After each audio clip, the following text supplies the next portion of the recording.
கோயில் ஸ்கூலுக்கு முன்னாடி இருந்தது. நான் 3ஆம் வகுப்பு படிக்கும் பொழுது டீச்சர் ஹோம்ஒர்க் செய்யலைன்னா அடிப்பாங்க, அந்த கோயிலில் போய் குங்குமம் வச்சுக்கிட்டா அடிக்க மாட்டாங்கன்னு என் ஃப்ரெண்டு யாரோ சொல்றாங்க. அந்த கோயிலுக்கு போய் நான் அப்படி வச்சுக்கிட்ட உடனே என் தங்கச்சி வீட்டில் போய் பார்த்து சொல்லிருச்சு. ஏன்னா சிறு வயதிலிருந்து சாதி மதம் அற்றவர் என்று எங்க அப்பா குறிப்பிட்டிருக்கிறார். கடவுள் மறுப்பாளர்கள்.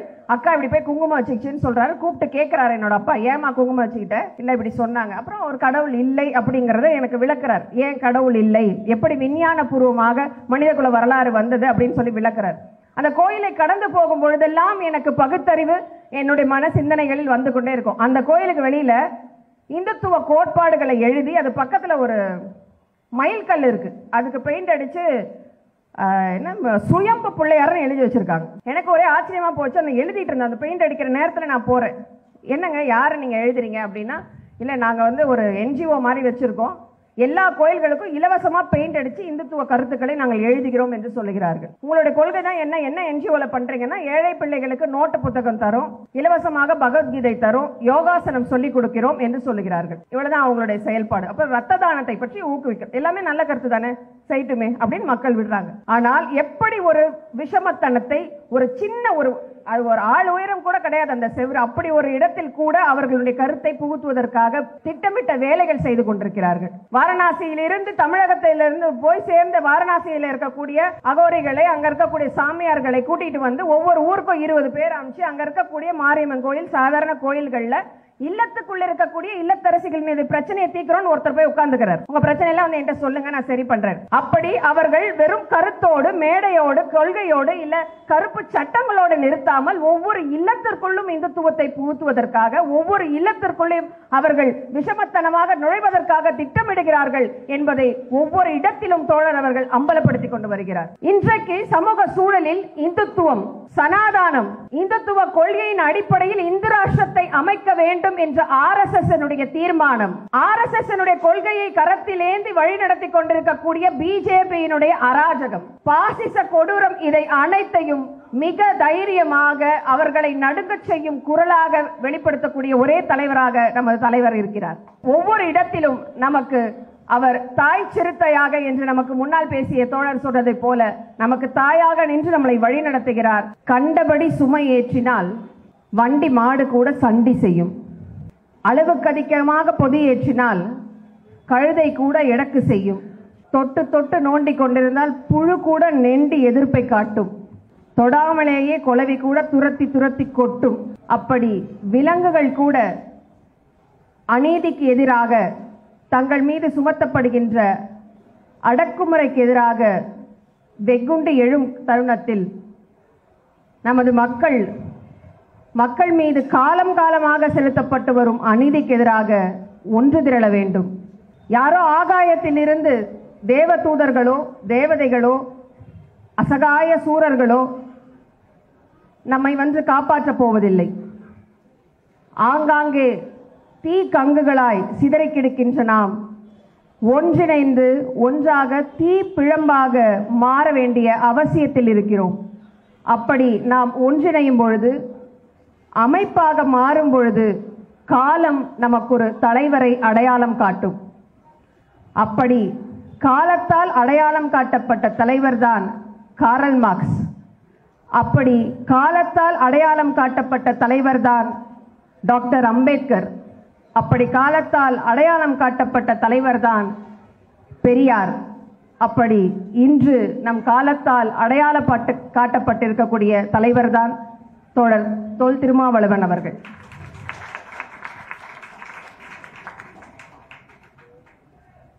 தோழர் வெற்றி சங்கமித்ரா அவர்கள் பேராசிரியர். அவர் இந்த புத்தகத்தில் எழுதியிருக்கக்கூடிய 71 கட்டுரைகளையும் வாசித்த போது அது ஒரு ரசிகரினுடைய வெளிப்பாடாக, இதற்கு முன்னாடி பேசிய தோழர்கள் சொன்னது போல ஒரு காதலனுடைய வெளிப்பாடாக, ஒரு தொண்டனுடைய வெளிப்பாடாக மட்டும் பிரதிபலிக்கவில்லை. இந்த சமூகத்தின் மீது அக்கறை கொண்ட ஒரு தலைவனுடைய வழியை நாம் சரியாக பின்பற்றிவிட வேண்டும் என்ற ஆதங்கத்தோடு அவர் என்ன சொல்ல வருகிறார் என்று புரிந்து கொள்ளுங்கள்.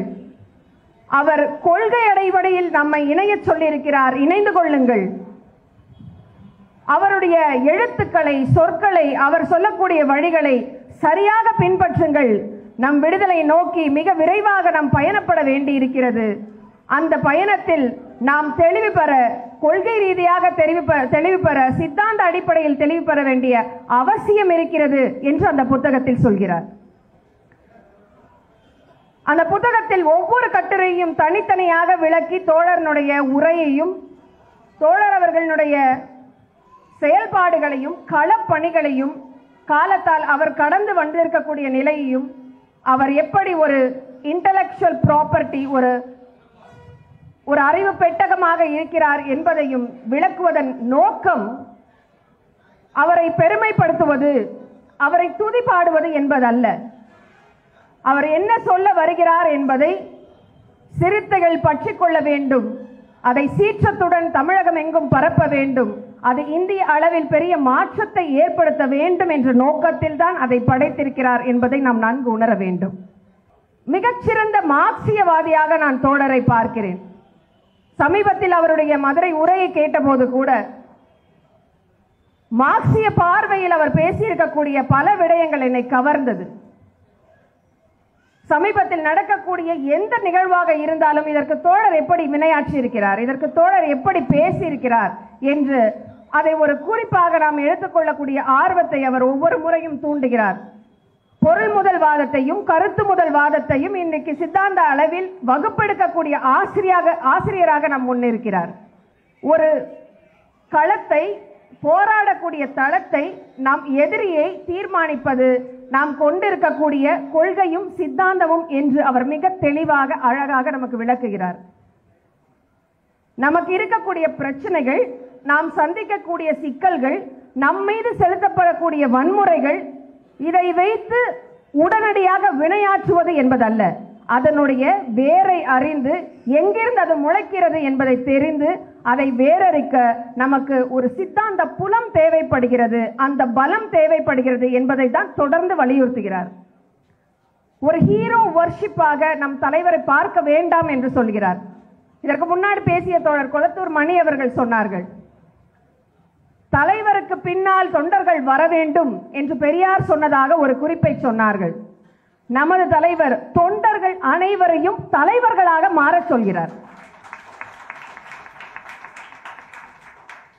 கண்மூடித்தனமாக என் பின்னால் நீங்கள் வர வேண்டிய அவசியம் இல்லை, சொல்லக்கூடிய கருத்துக்களை சித்தாந்த அடிப்படையில், கொள்கை அடிப்படையில் புரிந்து கொள்ளுங்கள், எதிரியை சரியாக தீர்மானித்துக் கொள்ளுங்கள், வழியையும் அதற்கான களத்தையும் சரியாக நீங்கள் தீர்மானித்துக் கொள்ளுங்கள், நீங்கள் என் காலத்திற்கு பிறகும் தலைவராக நிலை நின்று கொள்ளுங்கள் என்று சொல்கிறார். அதான் நம்ம ரொம்ப உற்று நோக்க வேண்டிய, ரசிக்கக்கூடிய, அவரை பின்பற்றக்கூடிய விஷயமாக நம்ம இதை பார்க்கிறோம். இன்றைக்கு சமூக சூழலில் இந்துத்துவம், சனாதானம், இந்துத்துவ கொள்கையின் அடிப்படையில் இந்து ராஷ்டிரத்தை அமைக்க வேண்டும் என்ற RSS தீர்மானம், RSS கொள்கையை கரத்தில் ஏந்தி வழிநடத்தி கொண்டிருக்கக்கூடிய BJP அராஜகம், பாசிச கொடூரம், இதை அனைத்தையும் மிக தைரியமாக அவர்களை நடுங்கச் செய்யும் குரலாக வெளிப்படுத்தக்கூடிய ஒரே தலைவராக நமது தலைவர் இருக்கிறார். இன்னைக்கு எல்லா இடத்திலையும் சாதி உட்புகுந்திருக்கு. நான் ஒரு கூட்டத்தில் பேசும்பொழுது சொன்னேன், தந்தை பெரியாரை பெண்களாகிய நாங்கள் எல்லாம் தாய் பெரியார் என்றுதான் அழைக்க வேண்டும் என்று. ஏன்னா ஒரு பொண்ணுடைய மனசு ஒரு பொண்ணுக்கு தான் புரியும் அப்படின்னு சொல்லுவாங்க. அவர் ஒரு மிகச்சிறந்த பெண்ணியவாதியாக இருந்திருக்கிறார். பெண்களுக்கான பிரச்சனைகளை பெண்கள் இடத்தில் நின்று கொண்டு பார்த்திருக்கிறார். அதற்கான தீர்வுகளை, பெண்களுடைய விடுதலை நோக்கி அவர்களுடைய சுயசார்பற்ற தங்களுடைய கால்களை நிற்க வேண்டும் என்று அவர்கள் முழங்கி இருக்கிறார். அப்படி அவருக்கு பிறகு பெண்களுக்காக பேசக்கூடிய, பெண்களை இழிவு செய்யக்கூடிய ஆணி வேராக இருக்கக்கூடிய மனு தர்மத்தை அம்பலப்படுத்தக்கூடியவராக தோழர் அவர்கள் இருக்கிறார். மனு தர்மமும் சனாதானமும் பெண்களை எங்க வைக்குதுன்னு ரொம்ப அழகா சொல்றார். அதைத்தான் மக்கள் திரித்து கொண்டு பேசிக்கொண்டு திரிகிறார்கள். பிரம்மனுடைய தலையில் பிறந்தவன் பார்ப்பான், தோளில் பிறந்தவன் சத்திரியன், தொடையில் பிறந்தவன் வைசியன், கால்களில் பிறந்தவன் சூத்திரன், அதற்கு அப்பால் அவர்ணன் என்று இருக்கக்கூடிய பஞ்சமன், அதற்கும் கீழே ஒரு இழிபிறவி இருக்கிறது என்றால் மயக்கும் மோகினி, தவறான நடத்தையுடையவள், நம்பகத்தன்மை அற்றவளாக இருக்கிறவள் என்று பெண்களை அந்த மனு தர்மத்தில் குறிப்பிடுகிறார்கள். எந்த இடத்துலயும் பாப்பா தீ கிடையாது, சத்ரி ஆள் கிடையாது, வைஷால் கிடையாது, எங்கேயுமே அந்த பெண்கள் வரதில்லை. ஒடுக்கப்பட்டவர்களிலும் மிகவும் ஒடுக்கப்பட்டவர்களாக பெண்கள் இருக்கிறார் என்பதை மனு தர்மத்தை மிக தெளிவாக அக்குவேராக ஆணிவேராக பெண்களுடைய பிரச்சனைக்கு காரணம் இந்த சனாதானம் மனு தர்மம் என்பதை நம்மிடையே எடுத்து வைக்கிறார். இதிகாச புராணங்களில் பெண்களை எவ்வளவு இழிவாக பேசியிருக்கிறார்கள். அது சனாதனத்தை ஏந்தி கொண்டிருக்கக்கூடிய ஆவணங்களாக இருக்கிறது என்று அதை தவிர்க்க சொல்லுகிறார், அதை உணர சொல்லுகிறார். ஒவ்வொரு நிகழ்விற்கு பின்னாலும் இருக்கக்கூடிய சனாதான விஷத்தை அவர் நமக்கு அறிமுகம் செய்கிறார். இது வந்து சாதாரண விஷயம் இல்ல. நீ மாட்டுக்கறி திங்காத அப்படின்னு சொல்றது உணவு சம்பந்தப்பட்ட விஷயம் அல்ல, இது அரசியல் சம்பந்தப்பட்ட விஷயம் அப்படின்னு சொல்றார். இப்படி அவர் சொல்லக்கூடிய ஒவ்வொரு விடயங்களையும் தொடர் வெற்றி சங்கமித்ரா அவர்கள் உளப்பூர்வமாக தொடர் சொன்னது போல ஒரு விளக்க உரையாக, அது ஒரு உரை என்றால் அந்த உரைக்கு ஒரு தெளிவுரையாக அவர் விளக்கி இருக்கிறார். அவர் பேசக்கூடிய ஒவ்வொன்றும் என்ன சொல்றாரு உங்களுக்கு அப்படின்னு புரிஞ்சுக்க சொல்றார். அவர் சும்மா பேசிடல இந்த மீட்டிங்ல. அவர் சாதாரணமாக இங்க இருக்கக்கூடிய இந்துத்துவத்தை எதிர்த்து பேசிடல. இதுக்கு பின்னாடி இருக்கக்கூடிய நாம் யார் என்ற வேரை அறிய செய்திருக்கிறார். அதை உணர்ந்து கொண்ட தோழர்களை நீங்கள் போருக்கு தயாராகுங்கள் என்று உங்களை தூண்டுவதை அவர் எடுத்துரைக்கிறார். போர் என்பது ஒரு தனிநபரனுடைய வழிகாட்டுதலில் வருவதில்லை, பல தலைவர்களை கொண்டு வர வேண்டும் என்று அவர் நமக்கு உணரச் செய்கிறார். இப்படி ஒவ்வொரு இடத்திலும் நமக்கு அவர் தாய் சிறுத்தையாக என்று நமக்கு முன்னால் பேசிய தோழர் சொல்றதை போல நமக்கு தாயாக நின்று நம்மளை வழி நடத்துகிறார். அப்படி இந்த சமூகத்தினுடைய மாற்றத்திற்காக அயராது கண்மொழி. ஒரு சில இடத்துல அவருடைய எழுத்தை படிக்கும் பொழுது பயணங்களில் நான் என்னுடைய தொலைபேசியிலேயே அந்த கட்டுரைகளை நான் பதிவு செய்தேன் என்று தோழர் திருமாவளவன் அவர்கள் குறிப்பிடுகிறார். பல தோழர்கள் என்னை எழுதுவதற்கு அனுமதிப்பதில்லை என்று அவர் எழுதுகிறார். அதை படிக்கும்போது எனக்கு சற்று வெட்கமாகிவிட்டது. சும்மா நேரமே இல்லைங்க, டைமே இல்லைங்க அப்படின்னு சொல்லக்கூடிய இந்த நேரத்தை எப்படி கண்டுபிடித்திருக்கிறார். அந்த அமைப்பாய் திரள்வோமன் இருக்கக்கூடிய 58 கட்டுரைகளையும் அவர் தன்னுடைய தூக்கத்தை தியாகம் செய்து, தன்னுடைய நேரத்தை தியாகம் செய்து, பயணங்களிலும் எல்லாவித தியாகங்களையும் செய்து அவர் எழுதியிருக்கிறார் என்பதை படிக்கும் பொழுது நாம் அதற்காக வெட்கப்பட வேண்டிய நிலையில் நிற்கிறோம். எப்படி நாம் நேரத்தை விரயமாக்கி கொண்டிருக்கிறோம். ஏன்னா நம்மை விட வேகமாக நம்மளை எதிரி பலமாக ஆயிட்டே போறாங்க. எங்க ஊர்ல ஒரு சின்ன கோயில் ஸ்கூலுக்கு முன்னாடி இருந்தது. நான் 3ஆம் வகுப்பு படிக்கும் பொழுது டீச்சர் ஹோம்ஒர்க் செய்யலைன்னா அடிப்பாங்க, அந்த கோயில்ல போய் குங்குமம் வச்சுக்கிட்டா அடிக்க மாட்டாங்கன்னு என் ஃப்ரெண்டு யாரோ சொல்றாங்க. அந்த கோயிலுக்கு போய் நான் அப்படி வச்சுக்கிட்ட உடனே என் தங்கச்சி வீட்டில் போய் பார்த்து சொல்லிருச்சு. ஏன்னா சிறு வயதிலிருந்து சாதி மதம் அற்றவர் என்று எங்க அப்பா குறிப்பிட்டிருக்கிறார். கடவுள் மறுப்பாளர்கள். அக்கா இப்படி போய் குங்குமம் வச்சுக்கிச்சுன்னு சொல்றாரு. கூப்பிட்டு கேட்கிறாரு என்னோட அப்பா, ஏமா குங்குமம் வச்சுக்கிட்ட? இல்லை இப்படி சொன்னாங்க. அப்புறம் ஒரு கடவுள் இல்லை அப்படிங்கிறத எனக்கு விளக்குறார். ஏன் கடவுள் இல்லை, எப்படி விஞ்ஞான பூர்வமாக மனிதகுல வரலாறு வந்தது அப்படின்னு சொல்லி விளக்குறார். அந்த கோயிலை கடந்து போகும் பொழுதெல்லாம் எனக்கு பகுத்தறிவு என்னுடைய மன சிந்தனைகளில் வந்து கொண்டே இருக்கும். அந்த கோயிலுக்கு வெளியில இந்துத்துவ கோட்பாடுகளை எழுதி அது பக்கத்துல ஒரு மயில் கல் இருக்கு, அதுக்கு பெயிண்ட் அடிச்சு என்ன சுயம்பு பிள்ளையார்னு எழுதி வச்சிருக்காங்க. எனக்கு ஒரே ஆச்சரியமா போச்சு. அந்த எழுதிட்டு இருந்தேன். அந்த பெயிண்ட் அடிக்கிற நேரத்தில் நான் போறேன். என்னங்க யாரை நீங்க எழுதுறீங்க அப்படின்னா, இல்லை நாங்கள் வந்து ஒரு என்ஜிஓ மாதிரி வச்சிருக்கோம், எல்லா கோயில்களுக்கும் இலவசமா பெயிண்ட் அடிச்சு இந்துத்துவ கருத்துக்களை நாங்கள் எழுதுகிறோம் என்று சொல்லுகிறார்கள். உங்களுடைய கொள்கை தான் என்ன என்ஜிஓல பண்றீங்கன்னா, ஏழை பிள்ளைகளுக்கு நோட்டு புத்தகம் தரும், இலவசமாக பகவத்கீதை தரும், யோகாசனம் சொல்லி கொடுக்கிறோம் என்று சொல்லுகிறார்கள். இவ்வளவுதான் அவங்களுடைய செயல்பாடு. அப்ப ரத்த தானத்தை பற்றி ஊக்குவிக்க எல்லாமே நல்ல கருத்து தானே, செய்யட்டுமே அப்படின்னு மக்கள் விடுறாங்க. ஆனால் எப்படி ஒரு விஷமத்தனத்தை ஒரு சின்ன ஒரு ஆள் உயரம் கூட கிடையாது அந்த செவ்வறு, அப்படி ஒரு இடத்தில் கூட அவர்களுடைய கருத்தை புகுத்துவதற்காக திட்டமிட்ட வேலைகள் செய்து கொண்டிருக்கிறார்கள்.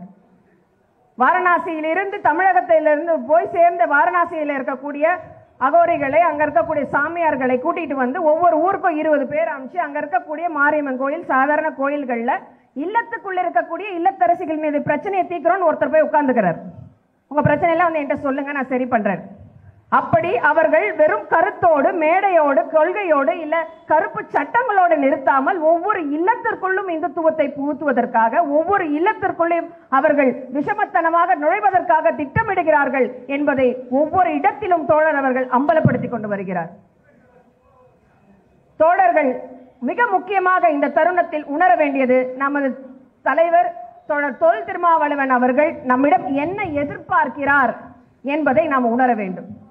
இந்த சமூகம் என்ன எதிர்பார்க்குது, நம் வரலாறு நம்ம கிட்ட என்ன எதிர்பார்க்குது, ஒடுக்கப்பட்ட மக்களாகிய நம்மளுடைய முன்னோர்கள் நம்ம கிட்ட என்ன எதிர்பார்க்கிறாங்க, ஒடுக்கப்பட்ட மக்களுடைய, பிற்படுத்தப்பட்ட மக்களுடைய, சிறுபான்மை மக்களுடைய தேவை என்னவா இருக்குன்னு நிறைய நம்ம யோசிக்க வேண்டியிருக்கு. அதெல்லாம் விட்டுட்டு கூட இன்னைக்கு ஒரு நாள் தோழர் நம்ம கிட்ட என்ன எதிர்பார்க்கிறாங்க, ஏன்னா நம்ம சொன்ன மாதிரி ஹீரோ வர்ஷிப்பா பார்க்கக்கூடியவர்கள் கூட நம்ம மத்தியில இருக்கிற காரணத்தினால் இந்த வார்த்தையை நான் பயன்படுத்துகிறேன்.